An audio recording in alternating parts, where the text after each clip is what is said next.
मात्र गोटे कप सुजी रे ए रसुआ केक को आपण माने थरे निहाती बनैकी देखंतु। देखिबे एटा आपण मानकु खाइबा पई एते स्वादिया लागिबो जे सब बळे आपण माने ए केक बनेबा पई पसंद करिवे। खाइबा पई जेतिकी स्वादिया बनेबा मध्य सेतिकी ही सहज।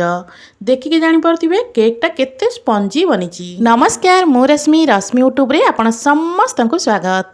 आशा करूची आपण मानकु आज रही केक रेसिपी निश्चय पसंद आसीबो। सुजी रे तयारी केक तो आपण माने अनेक थर बनैथिबे, थरे आपण माने एई उपाय रे सुजी रे तयारी एई केक को निहाती ट्राई करंतु। तो एबे चलंतु स्टार्ट करिबा आजिर रेसिपी।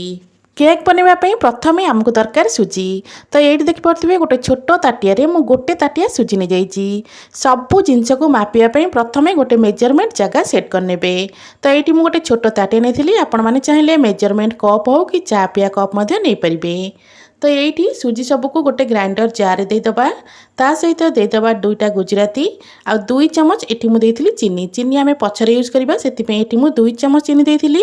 एबे आर गोटे फाइन पाउडर आमे बनै नबा। तो ये देख पार्थिबे सुजी को मु पूरा फाइन पाउडर बनै नीची।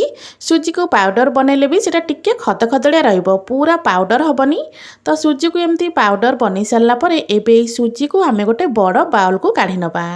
तो ये मु सुजी को नहीं जाऊँगी गोटे बड़ बाउल को। गोटे बड़ बाउल सुजीर पाउडर सबको दे सारा परे एबे से आम ऐड करवा क्षीर। क्षीर आपण माने उषुम क्षीर देबे। जो ताटिया मापिकी मु सुजी नहीं से ताटिया मापिकी गोटे ताटिया उषुम क्षीर एठी आम देदबा। मन रखिथिबे सुजी रे जो क्षीरटा को आपण माने देबे सेटा हल्का उषुम थिबा निहाती दरकार। हल्का उषुम क्षीर देले कोन हबना सुजीटा हमर जल्दी नरम हे जिवो। तो एठी मु क्षीर दे सारला परे आकु भलो से टिके मिसई नउची। सांग माने आज रही रेसिपी वीडियो को आपण माने को जगारु देखुचंदी कमेंट करी निश्चय जणैबे, जहा फल रे कि मु मध्य आपण मानको धन्यवाद देई परिबी। उषुम क्षीर रे सुजी को देई 2-3 मिनिट एमिति गोळई सारला परे तो देखिबे धीरे धीरे सुजी हमर टिके बहलिया हेई आसीबो। तो एठी देख पारथिबे 2-3 मिनिट परे सुजी केते बहलिया लागुची। सुजी एमिति बहलिया हेई आसला परे एबे आमे एठी ऐड करबा दही। जो ताटिया रे मापिकी आमे सुजी आ क्षीर नेथिले सेई ताटिया रे मापिकी हाफ ताटिया एठी आमे देइदबा दही।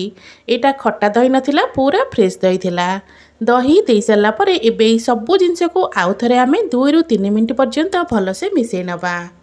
एठी मु कहि रखुची जदि आपण मानकु आज रही रेसिपी वीडियो भल लगे वीडियो को लाइक करिवे, शेयर करिवे। जदि आपण माने मो चैनल रे नुआ अछंती ताले प्लीज चैनल को सब्सक्राइब निश्चय करनेबे। फेसबुक पेज रे देखुथिले फॉलो करने को बिल्कुल भी भूलिबेनी। तो ये देख पार्थिबे दही सुजी आ क्षीर को मु पाखापाखि 2-3 मिनिट भल भाव में फेंटी नेची।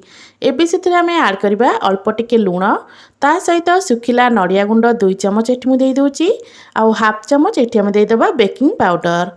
एबे ए सब जिनस को भल से टिके मिसई नबा। बेकिंग पाउडर दे याकू मिसैला परे देखिबे बैटरटा पूरा हल्का हे जिवो हमर।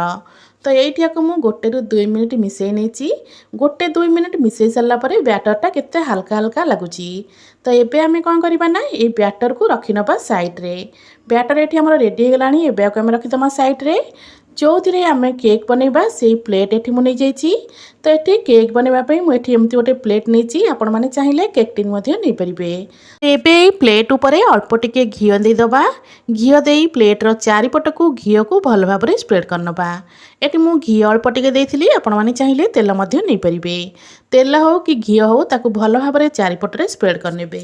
एठी हमर प्लेट तो रेडी हे गला। एबे बैटर सब को आमे प्लेट रे ऐड कर दबा। प्लेट रे बैटर को दे सारा पर ताको हल्का टिके टैप करनेबे, जहा फल रे भितरे जहा भी एयर बोल्स थिबो सब भल से सेट हे जिवो। सुजी रे तो आपण माने विभिन्न प्रकार केक बनेथिबे, थरे सुजी रे तयारी एई केक को आपण माने निहाती ट्राई करंतु। देखिबे एई केकटा आपण मानकु निश्चय पसंद आसीबो। एठी मु सबु जाक बैटर को प्लेट रे दे देची। एपटे गैस ऑन करी गैस ऊपर गोटे कड़ाई बसई नेथिली। कड़ाई हमर भल भाव में गरम होला परे एबे कड़ाई मझिरे गोटे स्टैंड हो कि रिंग हो रखि नबा। जदि एमिति स्टैंड आपण मानक पाखरे नथिबो ताहले आपण माने कोन करिवे, गोटे छोट ताटिया हो कि गोटे छोट थालिया हो ताकू आपण माने पलटेई देबे। तापरे एई बैटर रो केक टिन हो कि प्लेट रे जोथिरे आपण माने केक बनौथिबे ताकू ता ऊपर रखि नेबे। तो एइट देखि परथिबे मु प्लेट को रखि नेची। प्लेट को रखी सारा पर एबे आमे कवर कर दबा। गैस रो फ्लेम को बिल्कुल लो करनबा। लो फ्लेम रे याकू टोटाली 20 मिनिट पई आमे बेक करबा। 20 मिनिट पर तो ये देखिपे आम केक एटी केते सुंदर दिशुची ऊपर हल्का हल्का कलर आसी जाइए आ देखापी बहुत सुंदर लगुच। केक को आम हल्का टिके थंडा करनबा से समय भितर एवं चलतु आम गोटे चीनी सिरा बनइबा। चीनी सिरा बनइबापी मेजरमेंट कप रे गोटे कप चीनी ता सहित गोटे कप पानी देदेबा। दुईटा गुजराती दे या भलसे आम टिके फुटई नबा। गैस फ्लेम को हाई रखि हाई फ्लेम रे पाखापाखि 3 ରୁ 4 मिनिट आपको आम फुटेबा। ये जो सीराटा आम बनइबा बेसी गाढ़ा वाला सीरा बनइबानी आमको पूरा पतला सीरा दरकार। हाई फ्लेम रे 1 ରୁ 2 मिनिट फुटेला परे तो ये देखिपे चीनी पूरा मेल्ट हो गलानी। चीनी एमती मेल्ट हो गला परे आउ आम 1-2 मिनिट फुटई नबा। टिके पतला सीरा बनइथिबे। पतला सीरा बनइले कौन हम ना केक रो भीतर को सीराटा बढ़िया भाव में जीव आ केकटा पूरा रसुआ बनब। तो ये देखिपे चीनी पूरा मेल्ट हो गलानी। आपको मुझे 3-4 मिनिट हम भलसे फुटई नहीं। एबे गैस फ्लेम को ऑफ करनबा चीनी सीरा को तलू काट नबा। एपटे आमर केक मध्य हल्का ठंडा ही आसलानी। केक एमती हल्का ठंडा ही आसला परे गोटे चामच साहाय्य एमती टिके कणा कणा करनेबे। एमती टिके कणा करनेले कौन हम ना जो सीराटा आम दबा सेटा भीतर को बढ़िया भाव में जाइपरिबो। तो केक को पूरा ठंडा करी तापरे सीरा देबेनी। केक हल्का ठंडा हला परे तापरे आम सीरा को देदेबा। मो केक उपरे टिके टिके होल कर नहीं एबे आमे बनई रखिथिबा गरमा गरम चीनी सीरा को एई केक उपरे देदेबा। तो जेतिकी चीनी सीरा मु बनईथिली सबु जाक सीरा को एठी मु देदेबी। चीनी सीरा को देई साला परे 1 ରୁ 2 मिनिट आपको आमे छाड़ी नबा। 1 ରୁ 2 मिनिट रे केक आमर सीरा को भल भाव में सोक कर नब। तो ये मु सबु जाक चीनी सीरा को देई साला परे 1-2 मिनिट छाड़ी दउची। तो 1-2 मिनिट पर देखिए सबु जाक सीरा आमर सोक कर नहीं केक बिल्कुल भी सीरा बाहर को दिशी नथिबो। तो एमिति केक पूरा सुखा सुखा हो सारा परे एबे केक को आमे हल्का टिके डेकोरेट करनबा। तो ये मु ऊपर दे दउची अल्प सुखा नड़िया गुंड। एटा बिल्कुल ऑप्शनल अच्छी आपण माने चाहिए आपको स्किप मध्य करि परिबे। एटा देले देखिबा पई टिके सुंदर लागिथाय आ खाइबा पई मध्य भल लागिथाय। तो एटी देखि परथिबे केकटा देखिबा पई केते सुंदर लागुची। ए चलंतु ए केक को छोट छोट पीस रे काटि नबा। मु एठी ए केक को छोट छोट पीस रे काटि नेथिली। आपण माने आपणकर मन पसंद हिसाब रे केक को काटि परिबे। तो केक को पूरा छोट छोट खंड करी काटि सारला परे गोटे स्पाचुला साहाय्य रे आको हमें हल्का हल्का करी ऊपर को उठै नबा। तो केक एठी पूरा गरम अछि देखिकी जानि पारुथिबे केक रु केमती धुआं बाहरची। पूरा गरमा गरम ए केक को एमती स्पाचुला साहाय्य रे उठै नेला परे एबे गोटे प्लेट को मु काढी नेची। मात्र गोटे कप सुजी रे तयारी ए रसुआ केक एठी हमर रेडी। आशा करूची आपण मानको आज रही रेसिपी निश्चय पसंद आस्तिबो।